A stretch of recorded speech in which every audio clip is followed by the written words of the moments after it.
In an age with 14 types of baking soda toothpaste and 156 lines of automobiles with 30 option packages on many of them, when there may not be some really specific product differences, and we risk running into a sense of commoditization, you need that emotionality, you need that irrationality, and that will probably remain unless marketers are forced to develop different types of products with meaningful differences. So I think that's a very important point about the continued role for emotion and advertising claims that in many cases revolve primarily around creating a good feeling for a product or service, and whether it's tapping into status or elitism or novelty or some sense of self, those things will not go away. They're endemic to the human condition, and people will never become so rational as to exclude those types of criteria from their purchase considerations. We're sitting here in a room full of people who are all professional marketing communicators, one kind or another. How is this stuff going to make their life different? Is it going to make their life different? Well, I said before, I think it's going to be the ability to sort of hyper-target market individuals. It's going to be a dream for your typical marketer, you know. And there's all this accountability, like you'll have instant viewer validation, as Carl was talking about this morning. You know, you'll know the person is watching that ad at that time, so you'll have all that stuff down, and that's a dream. The other thing, but the problem is that people are going to pay to get rid of your conventional 30-second spots. I mean, this whole thing about like getting a quarter for watching the ads, things like that, is not really going to work, I don't think. It won't work for me, and I don't think it'll work for a lot of people. And I'd love to pay to not be interrupted in my programming with conventional spots. But as I said before, I would be interested in having channels, infomercial channels, that I could go to only when I wanted to look at a very, specific line of products in a very straight way. And I'd also be interested in seeing, maybe a creative advertising channel that was like MTV for great ads, and watching that occasionally when I wanted to. But so I just think that the creative people are going to have to change the way they write the formats, and that's about it. But in terms of like the demographics, psychographics, all those stats that'll be available to you, it'll be incredible. I mean, you'll have these people down. You'll know like when they get up, when they go jogging, whether they have a dog or a cat, all that stuff. It'll be ridiculous. So you're loving it in that way. I think that there's a whole genre that can be created around a particular corporate identity. I think that I might just as well want to spend an evening in, let me see, Liz Claiborne world as I would want to see some of the programming on television. I think that can be extremely exciting. Yeah, Andrew? I just one response to Lisa's thing. I personally, and I'm sure this is not true for maybe the majority of Americans, but I personally would find nothing more terrifying than spending an evening watching company TV. To me, that would be like going to the Epcot Center in Disney World and entering like the wide world of Chrysler, where all these sort of nice voices talk to you about like how wonderful Chrysler is and everything it does for the world. And I mean, I just think that's sort of nightmarish. It's sort of like going through that Disney World ride. It's a small world after all, with all these little kids all going, it's a small world after all. I mean, it's just sort of frightening me.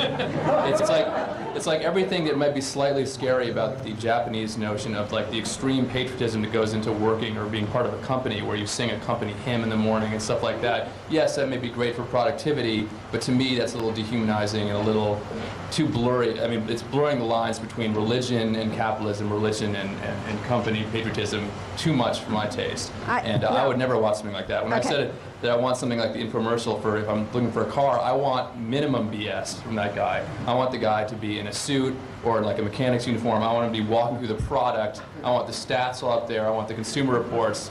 I don't want like company hymns. I don't want like exciting graphics out of that stuff, because I'll see through that stuff to begin with. Well, I disagree with you. No, I mean, obviously you're entitled to your opinion, and I'm not saying. Well, thank you. I'm not saying that every Monday at 9 p.m. I want to watch Liz Claiborne World.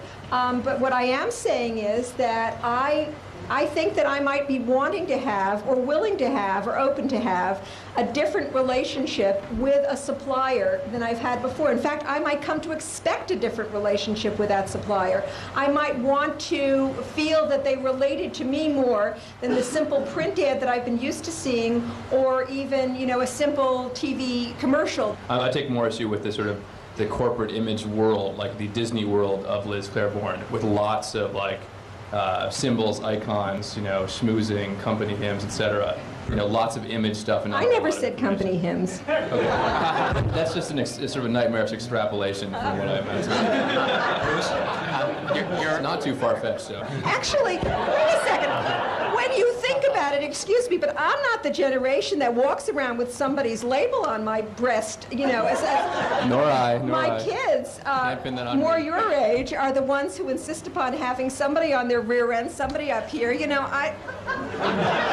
That's a chicken egg question, though. Who told us to want that? The people out in the audience. Advertising works. Yeah, advertising does work sometimes. Okay, Bruce.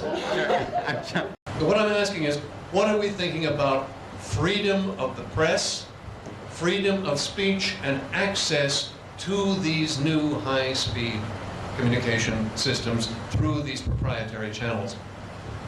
There is no entity in the nation that has ever taken a more strong position on freedom of the press than Time Warner, just as a Yeah, I think there'll probably be some kind of booming public access business, and maybe sort of low dollar to begin with. But I think, right now, somebody said last night at a dinner that right now, with the computing power that we have and the software, any individual who has the savvy can be an ad agency. You don't need this huge group of people anymore. Just by the same token, soon enough, you can be your own TV station, at least for a half-an-hour program or something like that, out of your living room. And so people, you may laugh, but not very many people may be watching me when I'm jumping around in my underwear for my half-an-hour of late-night TV, but somebody might be, and I'll be getting a hell of a kick out of it, and it'll probably be worth my while. So the people who are... I mean, it may sound funny, but it's really sad, and that is that most of the people, that a very large amount of the volume in home shopping is from socially dysfunctional people. The fact is that home shopping has an incredible heavy user orientation, and the heavy users, these heavy users are not just buying these. I mean, in the first place, it's to a certain extent it's uncontrollable. They get themselves into big financial problems. They overextend themselves doing this, and it is not. I mean, they do it. They feel they have relationships with Joan Rivers. That they're like her. I mean, there's a lot of strange stuff going on there in the home shopping market. If you look at what people watch on television, there are two forms of satisfaction that you get from watching television. The first one is you get the actual enjoyment of watching it, and it's either an emotional experience or you get information from it. The second thing is, of course, is when you use that experience. If you watch a particular compelling thing, the next day you go into work or and you're now socializing with other people, and you talk about this program, and you share the experience with others. And that adds significantly to the value of the experience. The experience would not have as much value if you did not do that. Then you also tell other people about the experience, and you say, this show was fantastic, you've got to watch this show. They watch the show, and they come back and they say, you were right, that was great. You feel good because you've now put them onto something that's positive. That whole shared experience flies in the face of the idea that we all want individually tailored, custom, creative product in our home that is not shared by others. We cannot lose that without losing a very important aspect of the medium. So the total fractionalization of the viewing experience will reduce that level. Now, one of the things that Robert mentioned, about the marriage, there is a very significant, in some research we've done, a very significant use of television is what we call, what people actually, and they actually admit this, by the way, pretense of communication. One woman sort of described it this way: my husband and I have been married for 20 years. We ceased to have anything in common other than television 10 years ago. And therefore, I love my books, and I read my books, and he loves his things. The only thing that we can talk about is television and television programming. So there's a healthy aspect of this, and there's an unhealthy aspect of it. But there is that dynamic, I think, is very important. So whether it's the master of your own domain episode of Seinfeld, or the first David Letterman show, or Maya Angelou's poetry at the inauguration, that's what television is all about. And that is not, those are still going to be the things that you're going to be watching. You may be watching them in a more convenient way when you want to watch them, and that's great, but essentially you're going to be watching the same thing. A lot of people, in talking about all of this, sort of look historically at the transition from from broadcast television to cable television, and they say, well, we've gone from broadcast television to cable television. Cable television got a 65% penetration rate, making billions of dollars. This is the next generation, and it's better, and therefore we should be able to make that transition. What they fail to take into account is that the cable television was in effect a subsidized development. It was subsidized by the fact that it was enhancing the already existing broadcast television, and it has a history of being subsidized by tie-in selling. That in effect, you can't buy cable television on an a la carte basis. You can't buy just CNN, you can't buy ESPN. The history of cable television has been a monopoly within as a consumer. I'm speaking as a consumer now. You were dealing with a monopoly supplier in a subsidized business and environment. It is clear from all the people on this panel and all the people that are in this business, it is very unlikely that you're going to be dealing with a monopoly supplier, and there are going to be different alternatives available. That is, I think, good news from the consumer's point of view. On the other hand, it doesn't have the natural built-in subsidy that cable television did, because you're already getting a lot of television.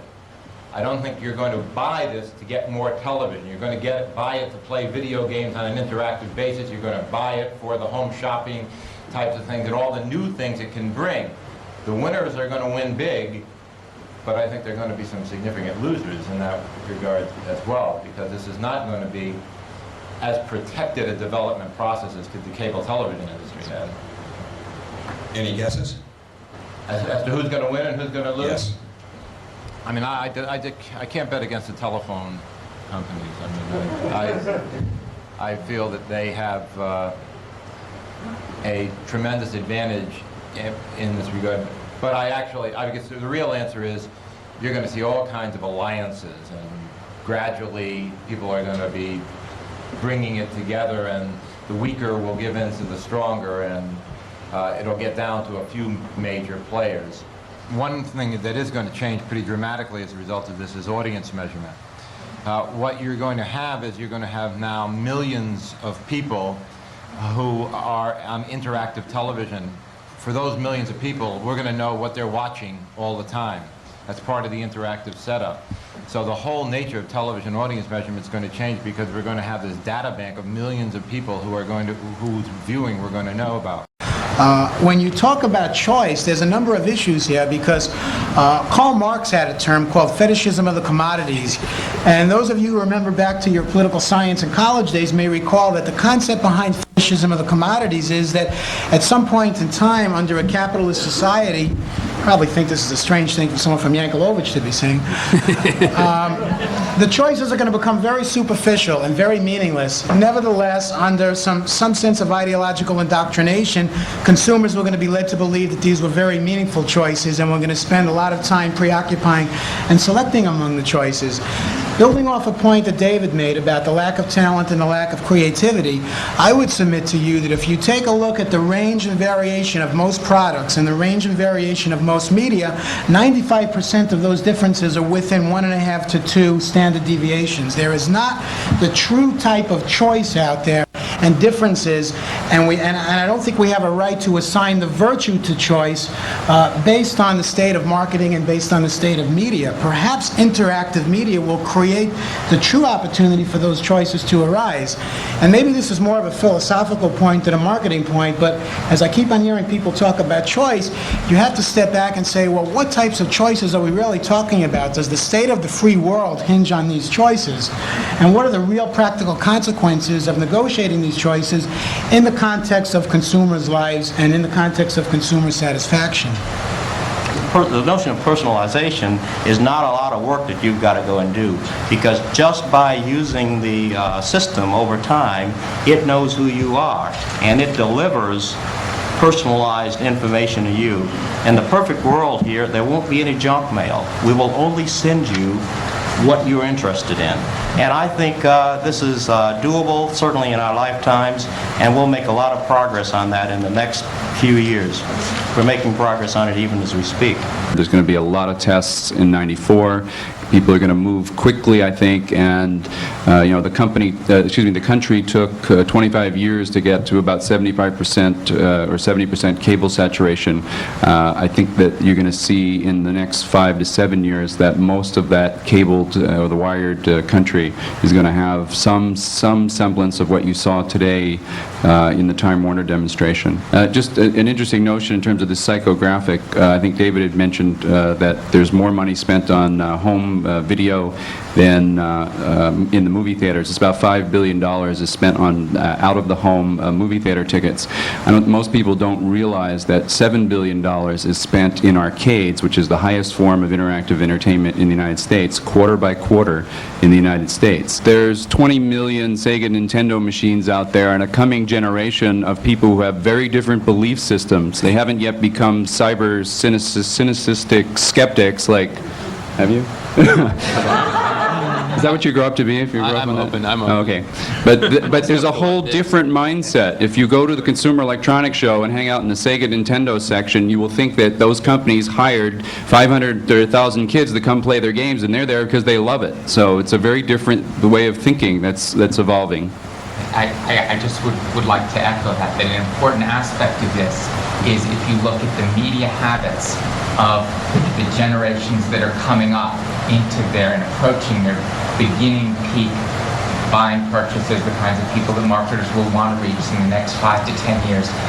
Everything we've seen says that their viewing habits, their entertainment habits, what they are used to doing and comfortable doing is dramatically different than it was for earlier generations. The newspaper industry talks about a young people problem, but it's really not a young people problem. It's a societal problem that happens to have manifested itself among today's current generation of young people.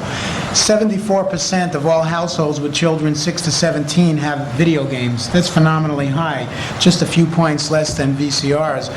So I agree that as the young generation comes of age, they will matter-of-factly, with perhaps much less reflection, assume these skills and these orientations and modes of involvement, and as the older consumers, so to speak, pass out of the population, they will be replaced by younger people to whom this is not even an issue. How many people here use VCRs? Was that not easy? Okay. How about fax machines? Pretty good. Voicemail. Are we digital or what? Okay. How many people in here feel that they're computer literate? It's pretty, this is a, hey, okay. Is there a computer on your desk? Is it a Mac? It's okay. Okay. How many people's VCRs are going 12? Okay. I can't do it. I think it's a documentation. I really, okay. How many people have watched the Home Shopping Club for more than 10 minutes? Come on. Okay. How many people have ever bought anything from the Home Shopping Club? Okay. It's okay. This is, only 10 million people are watching, don't worry. How many people buy regularly through catalogs? Okay. Do you use electronic mail in your office? You are not representative of America. This is, we're going to get a real skewed result here, I think. How many people have their corporate directory electronically available to them? Okay. How many people use CDs as a way of distributing information in their office? Very few. How many people have a CD-ROM drive on their computer? If you can access it, it counts. Okay. How many people have a subscription and use online services? Okay. So that's interesting because I think we're going to get a feel for where the technology is. And again, I'm not sure that we represent the group of people that we're going to be affecting with the marketing. I think we're far more computer literate than the population that we're going to try to bring our marketing programs to. The consumer electronics, the handheld electronics, have more and more power. In fact, I probably think that the Newton that we came out with give people as much power as I used to have on my desk when I was programming, in an IBM environment. So what we're looking at is here's technology available today. There's nothing futuristic about it that we could implement to start looking at how we can customize delivery of advertising and marketing to the individual. And I definitely think what we're looking at is a shift in the continuum, and I think we're going to get into this as we go on, from looking at just the demographics to starting to look at the psychographics, to looking at how individual people purchase and responding to the need of the individual person.